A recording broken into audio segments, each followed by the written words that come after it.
کہ چاروں ائمہ کا یہ قول ملتا ہے کہ بھئی ہماری تقلید نہ کریں، جی ٹھیک ہے، اور چاروں کا یہ ملتا ہے ہماری بات اگر قرآن اور حدیث کے خلاف ہو تو اس کو دیوار پر دے مارو۔ جی پھر یہ خود ساختہ تقلید آئی کہاں سے؟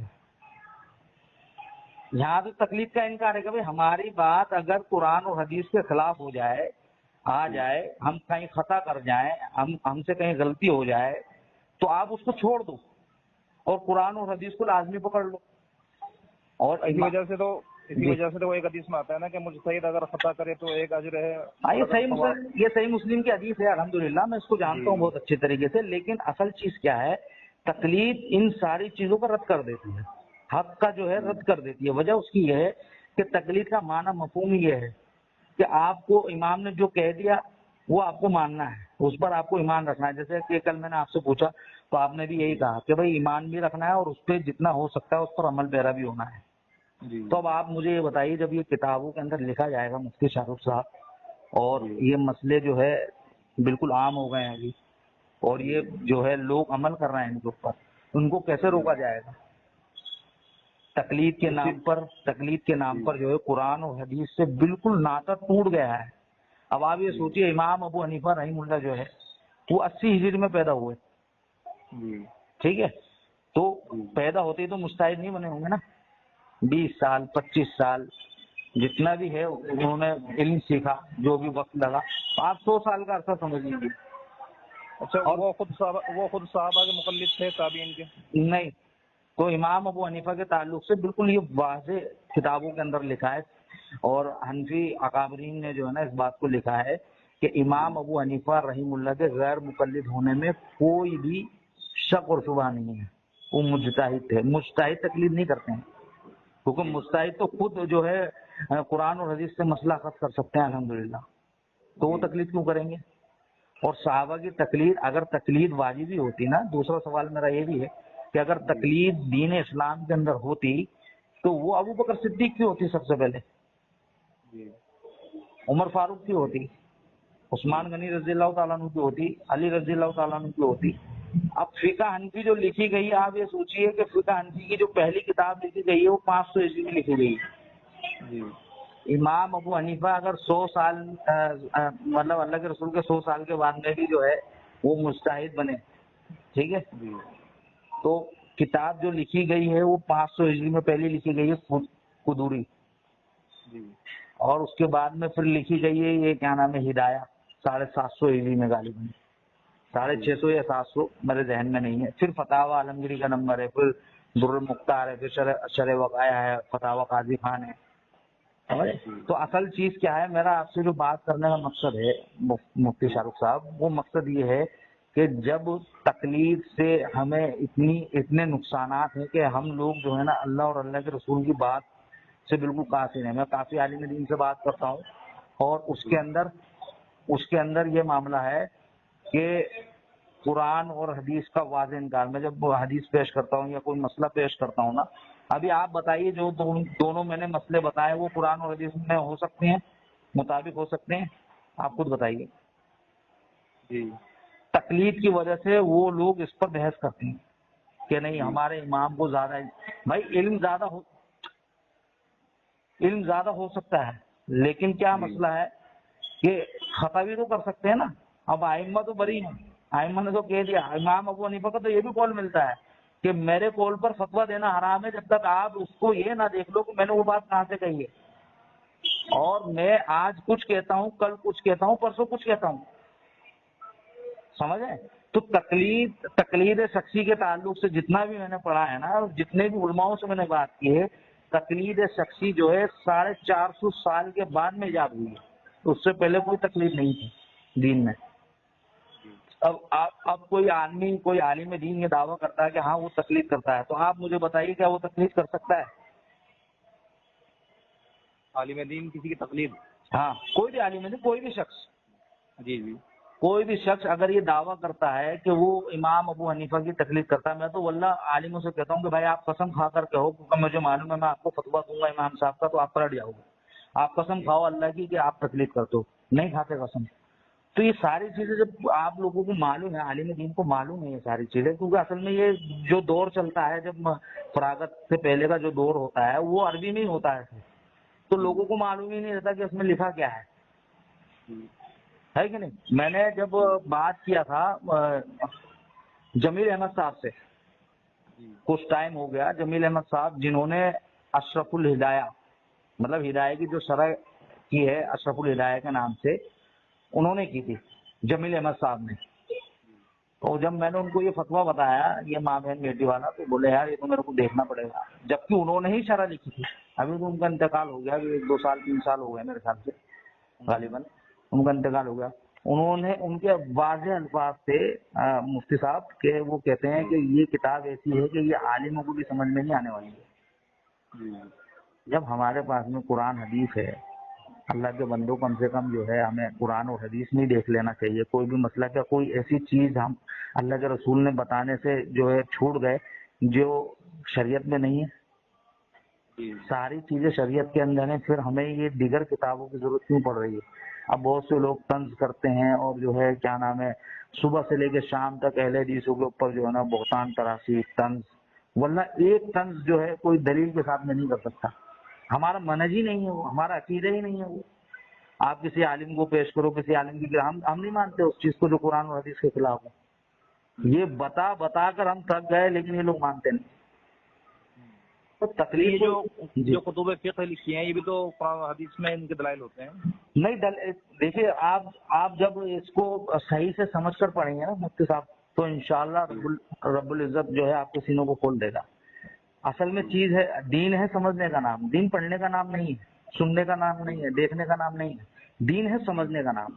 جتنے آدم علیہ السلام سے لے کے اللہ کے رسول تک جتنے نبی پیغمبر رسول آئے، سب کی ایک دعوت تھی کہ لوگ سمجھدار بن جائیں، وہ اچھائی اور برائی میں تمیز کرنے والے بن جائیں. سمجھے؟ تو یہی دعوت ہے کہ بھائی برائی کو چھوڑ دیں اور اللہ کی طرف آ جائیں. سمجھے ہو؟ تو یہ بہت ضروری ہے کہ ہمیں سمجھنا چاہیے. ابھی ہم کیا، ابھی ایک حافظ ہے، ٹھیک ہے، اس نے حفظ کیا ہوا ہے، اس کو اس کے حفظ پر ثواب ملے گا، لیکن وہ اس کے مطابق زندگی کیسے گزارے گا؟ کم سے کم اس کو یہ تو معلوم ہونا چاہیے نا کہ اللہ رب العزت یہاں پر کیا حکم دے رہا ہے، کس چیز کو حلال کر رہا ہے اس کے لیے، کس چیز کو حرام کر رہا ہے. یہ تو معلوم ہی نہیں لوگوں کو. جیسے کہ آپ ماشاء اللہ ابھی دیکھو 12-13 سال آپ نے مدرسے میں لگایا، اور جب میں نے آپ کو یہ فتویٰ دیا تو آپ نے بولا بھائی میرے کو دیکھنا پڑے گا. ظاہر سی بات ہے اتنی ساری کتابیں ہیں تو ہر چیز ذہن میں نہیں رہتی ہے، لیکن جب آپ اس کو سمجھ کر پڑھنا شروع کریں گے نا انشاءاللہ مفتی صاحب، تو اس میں ایسے ایسے فتوے ہیں نا امام صاحب کی طرف جو منسوخ کیے ہوئے ہیں، واللہ آپ ان کو سن بھی نہیں پاؤ گے.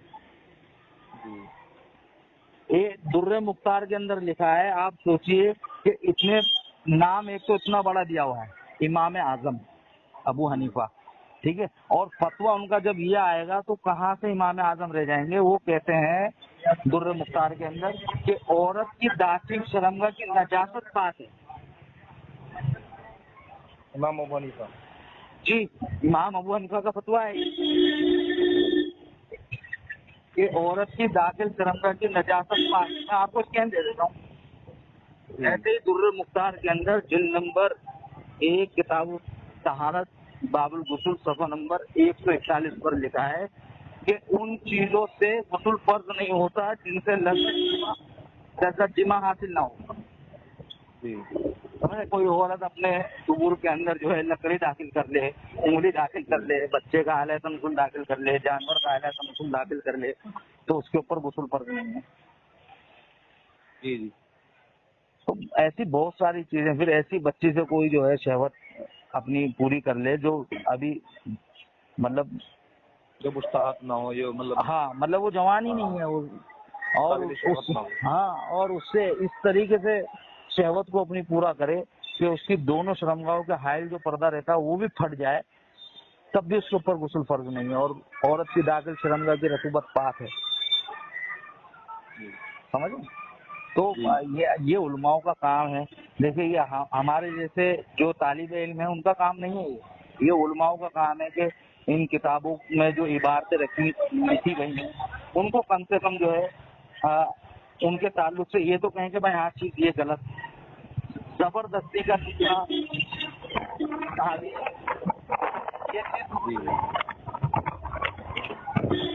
کافی زمانے سے جو ہے میں طالب علم جب استاد طالب علم کو سمجھاتا ہے وہاں تو یہ سب باتیں بتائی جاتی ہیں، کلیئر کی جاتی ہیں. البتہ عوام الناس کا تو ذہن کیونکہ اس طرح چلتا نہیں ہے، ان کو باقاعدہ الگ سے ٹائم دینا پڑتا ہے، سمجھانا پڑتا ہے، ذہن میں گھسانی پڑتی ہے بات. دیکھیں انہوں نے نہ تو خود پڑھا. دیکھیں ماشاء اللہ آپ مفتی ہیں، کوئی عام آدمی کو ہے نہیں. ایک عالم کی صلاحیت ایک عالم دین کر کے جو ہے ایک عام آدمی سے آگے زمین اور آسمان کا فرق ہے. جی سمجھے؟ اب جب حق کے ساتھ میں فیصلہ نہیں دیں گے، حق کے ساتھ میں اب بات کو نہیں بتائیں گے تو گمراہی عوام کے اندر عام ہوگی کہ نہیں ہوگی؟ ہاں بالکل. تو کم سے کم علماء جو ہے علماء اپنی ذمہ داری کو سمجھیں اور جو ہے صحیح بات. اب رفاع دین کے تعلق سے آپ کہہ رہے تھے کہ امام صاحب نے جو ہے نا آخری دور میں امام ابو حنیفہ رحمہ اللہ کا جو ہے وہ مسئلے مسائل لیے. تو واللہ ایک حدیث ایسی نہیں ہے اللہ کے رسول سے مرفوع کہ اللہ کے رسول نے رکوع کیا ہو تو رفاع دین نہ کیا ہو، رکوع سے اٹھے ہو تو رفاع دین نہ کیا ہو. اور یہ اجماعی عمل ہے، یہ حدیث سے تو ثابت ہے ہی. آپ یہ دیکھیں نا تینوں ائمہ جو ہیں ہمارے وہ رفاع دین کے قائل ہیں الحمدللہ. سمجھے؟ تو یہ اللہ کے رسول کی سنت ہے. سنت سے دور کرنا صرف اس بنا پر کہ ہمارے امام کے نزدیک، یہ تو اپنے آپ میں بہت بڑا کفر ہے. آپ اللہ کے رسول کی حدیث کے سامنے اپنے امام کو کھڑا کریں گے. ابھی آپ نے اصول تو ابھی آپ کو اصول بھی جو ہے ابھی ذہن میں نہیں ہوں گے آپ کو. نہیں، اس سے مراد جب یہ بیان کیا جاتا ہے نا ہمارے امام نے فرمایا، تو اس سے مراد یہ ہے کہ امام نے جو نقل کیا ہے اللہ کے نبی کی حدیث وہ ہم بیان کر رہے ہیں، یہ مراد ہوتی ہے. بھائی یہی تو چکر ہے، فقہ حنفی کے اندر کوئی دلیل ہی نہیں ہے کہ کہاں سے لیا. اب آپ یہ سوچئے نماز پڑھنے کے لیے پاکی ضروری ہے کہ نہیں ہے؟ اگر آپ کی ریا خارج ہو جائے تو آپ کا وضو ٹوٹے گا کہ نہیں ٹوٹے گا؟ ٹوٹ جائے گا نا. تو دیکھیے امام صاحب کا فتویٰ ہدایہ کے اندر، یہ ہدایہ جلد نمبر 1 کتاب الصلاۃ صفحہ نمبر 130، اس پر لکھا ہے کہ نماز کے اندر غیر منافی کام، مطلب جن کاموں کو منع کر دیا اگر وہ بھی کر رہا ہے آدمی تو اس کی نماز ہو جائے گی. اور تشہد کی حالت میں جان بوجھ کر کوئی شخص پاد مار دے تو اس کی نماز جائز ہے، درست ہے. سمجھے؟ ایسے امام صاحب کا فتویٰ ہے کہ جس شخص کو عربی میں قدرت حاصل ہو، مطلب وہ عربی کو جانتا ہو، عربی پڑھنا جانتا ہو، عربی میں مہارت ہو اس کو، تو وہ شخص جو ہے اگر فارسی میں نماز پڑھے، قرات کرے تو اس کی نماز ہو جائے گی. تو یہ ساری چیزیں امام ابو حنیفہ کی طرف جو منسوخ کی جا رہی ہیں میرے بھائی، امام صاحب تو بری ہیں لیکن گناہگار کون ہیں؟ جو لوگ ان میں تعویلات کر کے صحیح بنانے کی کوشش کر رہے ہیں. سمجھے؟ اور حق بات جو ہے چھپا رہا ہے اس کو، اور جو قرآن اور حدیث سے بنا رہے ہیں بہت بڑا جرم ہے بھائی. اللہ اور اللہ کے رسول کے خلاف کھڑے ہو جانا، ایک غلط چیز کو جو ہے ثابت کرنے میں پورا ایڑی چوٹی کا زور لگا لینا. اور پھر جب ہم کہتے ہیں کہ آپ تکلیف کیوں نہیں کر رہے ہو، ہم تو چاہتے ہیں آپ تکلیف کرو. جب دعویٰ آپ کا ہے تکلیف کرنے کا تو آپ کو یہ چاہیے کہ آپ امام ابو حنیفہ کے کچھ مسئلوں میں تو تکلیف کر کے بتاؤ، یا صرف گھر میں ہی کرو گے. ہمارا یہ سوال جو ہے جائز ہے یا ناجائز ہے، آپ بتائیے. نہیں جائز ہے بالکل. جو ان کے سارے مسائل ہیں اس کو قبول کرنی چاہیے. اب آپ دیکھیے 3 طلاق، ٹھیک ہے، آپ 3 طلاق جو ایک مجلس میں دے دیتے ہیں تو اس میں یہ حلالہ جو سین چل رہا ہے حلالے کا، کیا یہ چیز درست ہے؟ چلو یہ تو مان لیتے ہیں کہ بھئی ایک قانون عمر فاروق رضی اللہ تعالیٰ عنہ نے بنایا کہ جب لوگ کثرت سے طلاقیں دے رہے تھے اور رجوع کر رہے تھے تو عمر فاروق رضی اللہ تعالیٰ عنہ نے ایک قانون بنایا کہ بھئی اب جس نے بھی طلاق دی تو اس کی بیوی اس کے اوپر حرام ہو جائے گی. تو وہاں پر یہ ڈرانے کے لیے، لوگوں کو کنٹرول کرنے کے لیے یہ قانون بنایا. سمجھے مفتی صاحب؟ یہ لوگوں کو ڈرانے کے لیے تاکہ لوگ اس چیز سے باز آ جائیں. تو یہ قانون بن گیا، بات ختم ہو گئی. یہاں پر یہ قانون بدلا نہیں جا سکتا ہے. اگر لوگ آج بھی ایسا کرتے ہیں، اپنی عورتوں کے اوپر ظلم کرتے ہیں اور بعد میں ان کو طلاق دیتے ہیں تو وہ طلاق ہو جائے گی واقعی میں. سمجھے؟ تاکہ عبرت بنے ہو کہ اب پچھتانے سے کوئی فائدہ نہیں، اب تو آرام ہو گئی ہے.